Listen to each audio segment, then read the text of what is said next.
अस्सलाम वालेकुम everyone, welcome to Sarti Vibes. Here I am Usma Mehreen with new video and with new thoughts. So guys, आज की जो हमारी जिस वीडियो की रिक्वेस्ट है वो है पाकी नापाकी के वहम में ना पढ़ें, बाय मुफ्ती तारिक मसूद। सो गाइज, पाकी नापाकी आई होप सबको ही पता होगा इसके बारे में। हम लोग सब लोग सुनते हैं कि मुझे नमाज़ नहीं पढ़नी क्योंकि मैं पाक नहीं हूँ, मैं पढ़ नहीं सकता या पढ़ नहीं सकती, ऐसा भी कुछ होता है।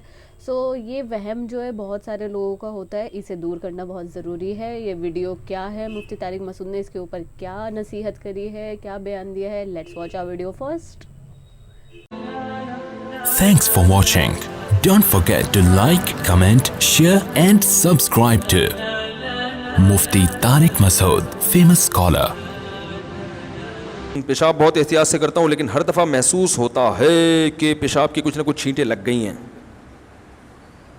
और भाईजान नहीं किया करें ऐसे महसूस, सही है ना। पेशाब करें, एहतियात करें, छींटें ना लगें, पानी डालें और पतली गली से निकल लें। हाँ, पेशाब फ़ौरन ना उठें क्योंकि क़तरात निकल रहे होते हैं, तो थोड़ा सा इत्मीनान हो जाए, क़तरा निकलना बंद हो गया होगा तो बस चले जाएं। ये ऐसी चीज़ें, इसमें अगर आप पड़ गए तो फिर क़यामत आ जाएगी, आपको कभी भी सुकून हासिल नहीं होगा और ऐसा पागल हो जाएंगे आप। और फिर ये वाला वहम के अलावा एक और नया भी शुरू हो जाएगा। फिर एक साहब ने कहा कि मैं वो शलवार जब अपनी नापाक धोता हूँ तो मेरा हाथ गीला दरवाज़े पे लगता है, तो फिर वो दरवाज़ा नापाक हो गया। फिर जिस लोग भी उस दरवाज़े पकड़ रहे हैं उनके सबके हाथ नापाक हो गए। फिर वो उन्हीं हाथों से कप पकड़ते हैं तो कप नापाक हो गया। और फिर जब कप नापाक हो गया तो फिर प्लेटें और चमचे भी नापाक हो गए। फिर बेगम उन्हीं हाथों से प्लेट धोती है तो वो जब धोती है तो वो उसमें लग के वो नापाक हो गए। मैंने कहा भाईजान, अगर लोगों को पता चल गया, मैं भी नफसियाती हो गया क्योंकि ऐसी बातें सुनने से भी आदमी पागल होता है। तो मैंने कहा ऐसी बातें सुन के मुझे अजीब सा कुछ हो रहा है, और अगर मुझे कुछ हो गया और मैं डॉक्टर के पास चला गया और लोगों को पता चल गया मुफ्ती साहब नफसियाती डॉक्टर के पास गए, मैंने कहा मेरा बयान हो जाएगा। मैं बोलेंगे तो खुद बेचारा किसके पास जा रहा है नहीं तो हमें कहाँ से। तो मैंने कहा मैं अपने आप को इस बीमारी से बचाना चाहता हूँ और मैंने कहा मेरे पास इसका इलाज है, 2 थप्पड़। जाओ अल्लाह के बंदे, अपनी सलवार धो और पतली गली से निकलो, बस छोड़ो ये करके देख रहा है, बस थोड़ा एहतियात से धो लो, बस इतनी काफ़ी है। ज़्यादा गहराई में नहीं जाओ इन चीज़ों में, शरीयत ने मना की है। हज़रत ज़ैनुल आबिदीन जो हज़रत हुसैन रज़ी अल्लाह अन्हु के बेटे थे, वो एहतियात करते थे पेशाब करते हुए कि किसी बोतल में पेशाब करते थे, शीशे के बर्तन में, ताकि छींटे ना पड़ें तकवे की वजह से। खुद ही फिर कुछ दिनों में उन्होंने ये अमल छोड़ दिया। उन्होंने कहा जो मुझसे बेहतर थे मोहम्मद सल्लल्लाहु अलैहि वसल्लम, उन्होंने ये एहतियात नहीं किया तो मैं क्यों करूँ ये। बस छींटों से एहतियात जितनी हो सके बचने की कोशिश करें।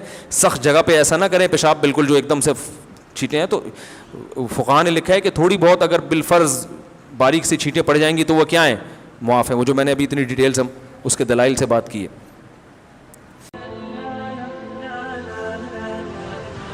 सो गाइज़, मुफ्ती साहब ने जिस तरह बोला है एहतियात करने के लिए, उस तरह एहतियात करें और जो चीज़ें वहम बना रखी हैं उन चीज़ों को वहम से हटा के बिल्कुल साइड करके, ये मत सोचे कि आप नापाक हो और आप नमाज स्किप कर दो। सो नमाज स्किप मत करो। और कुछ लोगों का होता है, जैसे अभी थोड़ा टाइम पहले मेरी एक फ्रेंड से बात हो रही थी मेरी, तो उसने मुझे बोला, मैंने उससे जस्ट ऐसे ही पूछा कि असर की अजान हो रही है तो तुम नमाज़ पढ़ लो, मैं भी पढ़ने जा रही हूँ। सो उसने मुझे ये बोला कि ऑफ़िस में होती हूँ और ऑफ़िस में मुझे अच्छा नहीं लगता कि जिस जगह चप्पल वगैरह शूज़ वगैरह आना जाना होता है, जिस ज़मीन पर, मैं उसी पर जाके नमाज़ पढ़ लूँ।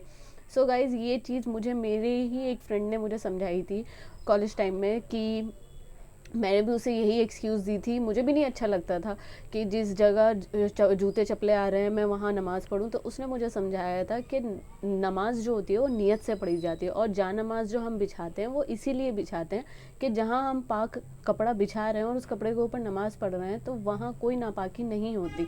सो गाइज़, ये चीज़ अपने दिमाग से निकाल दें। पाक कपड़े बिछा के नमाज़ पढ़ो, चाहे उस कपड़े के नीचे कुछ भी हो रहा हो। आपने अगर कपड़ा बिछा दिया, जा नमाज बिछा दी, तो वहाँ वो جگہ پاک ہو گئی اور آپ ایزیلی اپنی نماز پوری کر سکتے ہو. سو گائز نماز کو نہ چھوڑیں, نماز پڑھیں, نماز سے آپ کی بہت ساری چیزیں آسان ہوں گی. سب سے پہلا جو ہمارا حساب ہوگا وہ نماز کا ہی ہوگا, نماز کا ہی سوال ہم سے پوچھا جائے گا. اور آپ کو میں ایک چیز بولنا چاہوں گی جو میں اپنے اوپر بھی اپلائی کرتی ہوں, میں ہمیشہ وہی چیز بولتی ہوں جو میں خود بھی سوچتی ہوں. سو گائز کبھی سوچا ہے آپ لوگوں نے کہ قیامت کے ٹائم جب بھی حساب کتاب ہو رہا ہوگا اور اللہ نے ہمیں اپنے سامنے کھڑا کر رکھا ہوگا اور وہ ہم سے پوچھے گا کہ نماز کیوں نہیں پڑھی, تو ہم کیا اسے یہ جواب دیں گے کہ میرے پاس ٹائم نہیں تھا, میں یہ کر رہی تھی یا کر رہا تھا یا وہ کر رہی تھی, اس میں بزی ہو گئی تھی.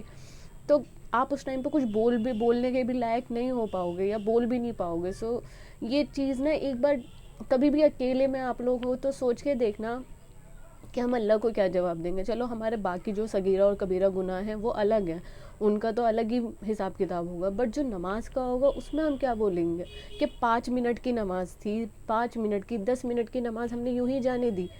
اللہ نے ہمیں 5 دن میں 5 بار ہمیں اپنی طرف بلایا اور ہم نے اسے کوئی جواب نہیں دیا. ہم میں سے کچھ لوگ ہوتے ہیں جو اذان کا بھی جواب نہیں دیتے, اتنے بزی ہوتے ہیں, فون میں لگے ہوئے ہوتے ہیں. ٹھیک ہے ہم اتنا احسان کرتے ہیں اللہ کے اوپر کہ ہم اگر گانے سن رہے ہیں یا ٹی وی چلا رہے ہیں تو آواز بند کر دی کہ بس اذان ہو رہی ہے, اذان نہ ہونے دو پھر کھولیں گے آواز, بٹ ہم اس اذان کا بھی جواب نہیں دیتے. سو گائز اتنا یہ ایک طرح سے تکبر ہی ہے کہ آپ اللہ کو چیلنج کر رہے ہو کہ تو کچھ بھی کر, میں تو اپنی جگہ ہوں اور میں اپنی جگہ سے نہیں ہلوں گا.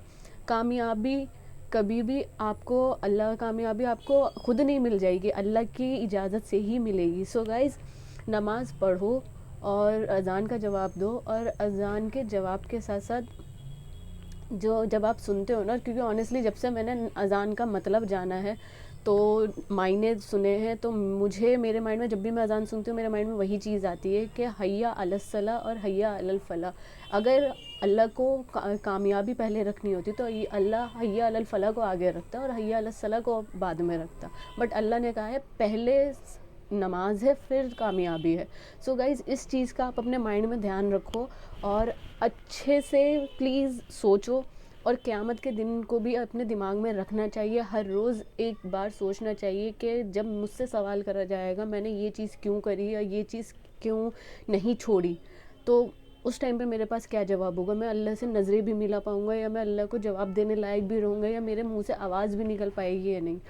سو گائز شاید میری باتیں اس ٹائم پہ سب کو ایسی لگ رہی ہوں گی کہ او اتنی مولوی ٹائپس, ایسا کچھ نہیں ہے, جو مائنڈ میں ہے میرے میں وہی بولتی ہوں. سو گائز پلیز ویڈیو کو آگے شیئر کریں جتنا, اگر میرا بولا اگر کسی کو میری بات بری لگی ہو تو I am really sorry, but آگے ویڈیو کو فارورڈ کریں اور ایسے ہی ویڈیو شیئر کریں مجھے ریئیکشن کے لیے. اللہ حافظ.